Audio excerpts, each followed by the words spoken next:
نگران حکومت کی جانب سے انسداد کرنسی اسمگلنگ کے ساتھ دیگر تمام اشیاء کی اسمگلنگ پر قابو پانے کے سخت انتظامی اقدامات کے باعث امریکی ڈالر 3 ماہ کے وقفے کے بعد 283 روپے سے نیچے آ گیا۔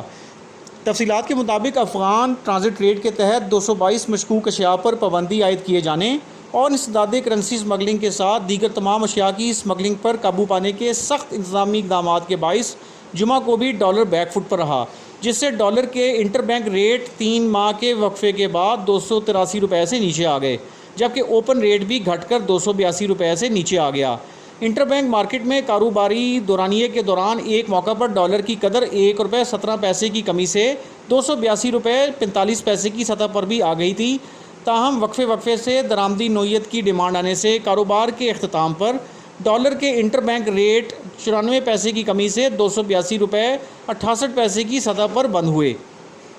اسی طرح اوپن کرنسی مارکیٹ میں ڈالر کی قدر یکدم 2 روپے 50 پیسے کی بڑی کمی سے 281 روپے 50 پیسے کی سطح پر بند ہوئی۔ ڈالر کے اوپن ریٹ میں بڑی نوعیت کی کمی پر ایکسچینج کمپنیز ایسوسی ایشن آف پاکستان کے سیکرٹری جنرل ظفر پراچا نے بتایا کہ حکومت کی جانب سے افغان ٹرانزٹ ریٹ کے تحت ان 222 اشیاء کی درآمدات پر پابندی عائد کر دی گئی ہے، جن کی ادائیگیوں کا ایک بڑا ذریعہ حوالہ ہنڈی یا گرے مارکیٹ ہوتا تھا۔ ظفر پراچا کا کہنا تھا کہ ڈالر کی قدر 250 روپے کی نچلی سطح پر آنے کے خوف سے لوگوں نے ڈالر کی فروخت پر توجہ مرکوز کی ہوئی ہے، جبکہ ایکسچینج کمپنیاں خریدے گئے ڈالرز انٹر بینک مارکیٹ میں سرنڈر کر رہی ہیں، جو ڈالر کی قدر میں یومیہ بنیادوں پر تنزلی کا باعث بن گئی ہے۔